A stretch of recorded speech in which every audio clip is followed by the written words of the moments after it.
The first snow fell the night her world ended. Alara stood at the edge of the frozen field, her breath trembling in the air like something fragile enough to shatter. The farm behind her was dying, wood cracked, fences broken, animals gone. Winter had come early that year, cruel and uninvited, swallowing everything her father had built before the ground had even hardened enough to fight back. And now, he was gone too. Debt collectors had taken what little remained, leaving her with nothing but a crumbling house and a season that did not forgive the weak. That's when he appeared. Rowan Hale.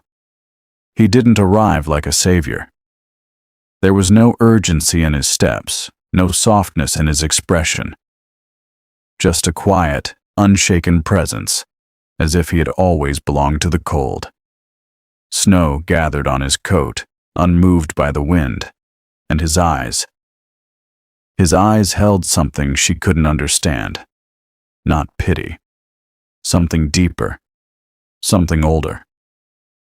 "I can keep you alive through winter," he said simply. No greetings. No explanations. Alara narrowed her eyes. "And what do you want in return?" Rowan didn't hesitate. "Marry me." The wind seemed to stop breathing. It was absurd. A stranger offering survival in exchange for something sacred. But the truth was colder than pride. She wouldn't survive alone. Not this winter. Not this storm. "Why me?" she whispered. For a moment, something flickered in his eyes. "Because I chose you a long time ago." But she didn't understand what that meant. Not yet. The marriage was quiet. No vows, no witnesses, just necessity. By nightfall, Alara found herself inside Rowan's cabin deep within the forest, a place untouched by decay, warm, stable, alive. Fire burned strong in the hearth. Food simmered on the stove and thick blankets waited as if they had always known she would come. It didn't make sense. Nothing about him did. "You planned this," she said one night, watching him carefully. Rowan didn't look at her. "I prepared." "For me?" Silence. It stretched too long. Alara clenched her fists. "I don't even know you." "You don't need to. That's not how this works." Finally he turned, and for the first time there was something raw in his voice. "It is if I already know you." The words unsettled her more than the cold ever could. There were moments, small, strange moments, when it felt like Rowan knew her thoughts before she spoke them. He would leave food she liked without asking, fix things before she noticed they were broken, stand near whenever the wind howled too loud, as if guarding her from something unseen. It wasn't love. It couldn't be. Love didn't grow in silence. Love didn't feel like this. Like being watched by someone who had already memorized your soul.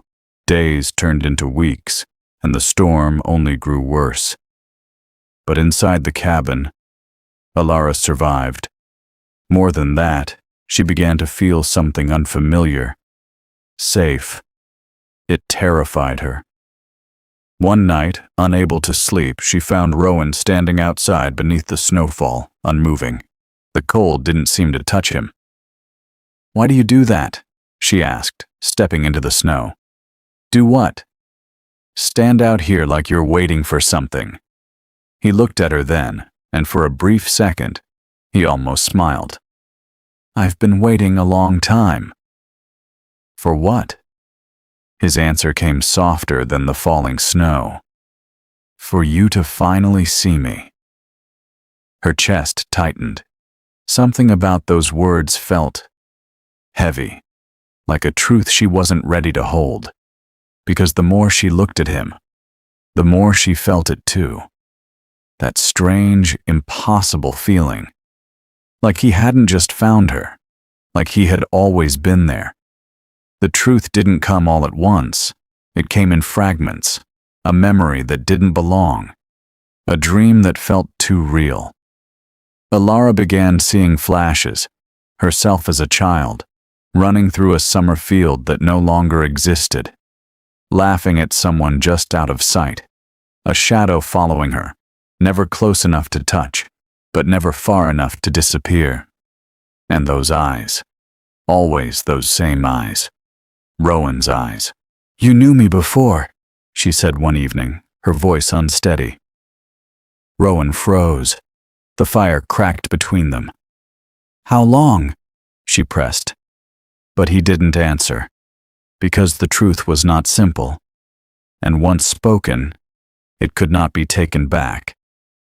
Years ago, before tragedy and winter, before loss carved emptiness into her life, Rowan had been there, not as a stranger, not as a husband, but as something far more dangerous, a silent protector. He had seen her when no one else did, watched her grow, laugh, dream, loved her from a distance that felt both safe and unbearable. Because he was never meant to step into her life. Not then. Not like that. But when everything fell apart, when fate finally gave him an opening, he took it, even if it meant binding her to him in a way she didn't choose. "I didn't force you," he said quietly. "You chose to survive." "But you knew I would," Alara whispered. That was the truth that hurt the most. He had always known her, better than she knew herself. Anger came next, and it burned hotter than any fire in the cabin. "You had no right," she shouted, tears breaking through. "You don't get to decide my life just because you—" "Loved you?" Rowan interrupted, his voice finally breaking. Silence fell. Raw, exposed, painful. "Yes," he said. "I loved you. When you didn't know my name. When you didn't see me. When I was nothing but a shadow in your world." Alara's heart pounded. "Then why didn't you tell me?" "Because loving you was never supposed to be about being chosen back." That shattered something inside her. Because for the first time, she saw it clearly. This wasn't obsession. This wasn't control. This was something far more tragic. A love that existed long before it was ever allowed to live. Winter began to fade, slowly, reluctantly. The snow softened, the winds quieted, and with it, the fragile tension between them began to shift. Alara no longer saw Rowan as a stranger, but she didn't know what he was either.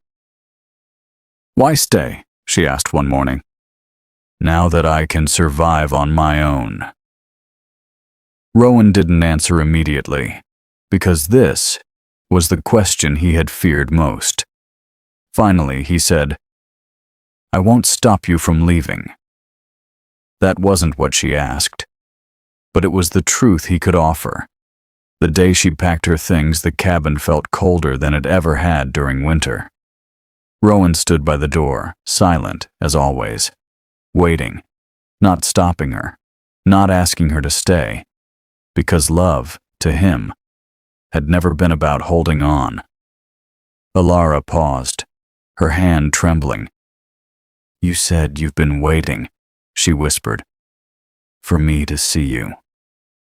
"Yes."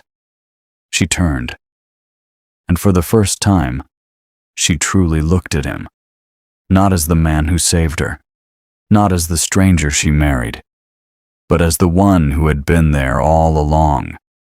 Through memories she forgot, through moments she never noticed, through a love she never knew existed. "I see you now," she said, and everything changed. She didn't leave, not because she had to, but because she chose to. Spring arrived not just outside, but between them, and for the first time, Rowan allowed himself to hope, not for survival, not for proximity, but for something he had never dared to ask for. Love returned, because now it was finally hers to give. And this time, she knew his name. Spring did not come gently. It arrived like something fragile, like a promise that didn't yet trust itself to stay. Alara remained in the cabin, but everything had changed. Before, she had stayed because she had no choice. Now, she stayed because she had made one, and that choice made everything heavier. Rowan no longer moved around her the same way. The quiet certainty he once carried had shifted into something more careful, almost distant. He no longer anticipated her every need, no longer filled the silence with unseen protection. It was as if he was giving her space to exist without him. And somehow, that hurt more than the cold ever did. "You've changed," she said one evening, watching him from across the room. Rowan paused, his back still turned. "I'm trying not to." "Not to what?" "Not to make you feel like you owe me something." The words landed softly, but they carried weight. Alara swallowed. "And what if I want to owe you something?" He turned then, slowly, like the question itself was dangerous. "That wouldn't be love." The fire cracked between them, but the warmth no longer felt certain. Because now, for the first time, they were both afraid, not of losing each other, but of wanting something they didn't know how to ask for. It began with a memory, not hers, his. Rowan found an old wooden box buried beneath the floorboards one afternoon while repairing a loose plank. He hadn't meant to open it, hadn't meant to revisit a past he had spent years learning to carry in silence. But inside was her, a ribbon, faded blue, frayed at the edges. Alara's, from a summer long before winter ever touched her life. He remembered the day she lost it. She had been laughing, running through tall grass, chasing something as small and meaningless as a butterfly, yet treating it like it was the most important thing in the world. He had been there. Of course he had. Always just far enough away to remain unseen, always close enough to never lose her. "You kept this?" Alara's voice came from behind him. Rowan stiffened. She had seen. There was no hiding it now. "I shouldn't have," he said quietly. Alara stepped closer, picking up the ribbon with trembling fingers. "This is from when I was a child." "Yes." "You were there." Silence. That was all the answer she needed, and for the first time, she didn't feel anger. She felt something far more unsettling, a connection stretching across years she couldn't remember, but somehow still felt. The truth didn't bring them closer. It made everything more complicated. Alara couldn't stop thinking about it, about him watching her all those years, knowing her in ways no one else ever had. It should have scared her. Maybe part of it did. But another part understood it. And that was the most dangerous thing of all. "I don't know how to feel about you," she admitted one night. Rowan didn't look surprised. "I know." "That's not fair," she said, frustration breaking through. "You've had years to feel everything. I'm just starting. I never expected you to catch up. But I want to understand." That shook him, because understanding meant stepping closer, and Rowan had spent his entire life making sure he never forced that. "Alara," he said carefully, "you don't owe me your feelings." "And what if I don't see it as a debt?" Her voice softened. What if I see it as something I'm choosing to explore? The silence that followed wasn't empty. It was fragile, because for the first time, they were standing on equal ground, and neither of them knew what would happen next. Love had always been something Rowan carried alone, but now, it was something he had to learn to share. And that meant learning something he had never done before: letting go. When traders passed through the nearby village, Alara wanted to go. It was a small thing, a simple trip. But to Rowan, it felt like standing at the edge of a cliff, because the world beyond the forest had never known him, and more importantly, it had never taken her away. "I can go alone," she said gently. He nodded, even though every instinct in him wanted to say no. That was the difference now. Before, he would have followed from the shadows, protected her without her knowing. But now, he stayed. And for the first time in years, he didn't know where she was, didn't know if she was safe, didn't know if she would come back. That uncertainty tore through him in ways no winter ever had, because loving her freely meant risking everything. The village was louder than Alara remembered, alive in a way that felt distant. People laughed, traded, lived, and for the first time since winter, she saw a world that didn't revolve around survival, or Rowan. "Are you married?" a merchant asked casually, noticing the ring on her hand. Alara hesitated. "Yes." "Where is he?" She paused. "In the forest." It sounded strange when spoken aloud, like something from a story that didn't quite belong in reality. And yet, it was hers. But the question lingered long after she left. Who was Rowan, outside of her world, and more importantly, who was she, outside of his? When Alara returned, the sun was already setting. Rowan was exactly where she left him, waiting, not pacing, not searching, just waiting. "You came back," he said. It wasn't relief. It was disbelief. Alara frowned slightly. "Of course I did." But something in his expression made her pause. "You thought I wouldn't?" Rowan didn't answer, because the truth was too simple. "I never had you before," he said quietly, "so I don't know what it feels like to lose you." That broke her, not because it was dramatic, but because it was honest. And in that moment, Alara realized something she hadn't fully understood until now. He had never feared rejection. He had only ever feared absence. The seasons changed again, but this time, they changed with them. Love no longer felt like something distant, or one-sided, or borrowed from the past. It felt present, real, alive. One evening, as the sky burned gold with the last light of day, Alara found Rowan standing where winter had once nearly taken her life, the same place they first met. "You said you chose me a long time ago," she said softly. "Yes." She stepped closer, and I didn't understand what that meant. Rowan remained still, waiting, not expecting, never expecting. "But I do now," she continued, "because love isn't about when it starts." Her voice steadied.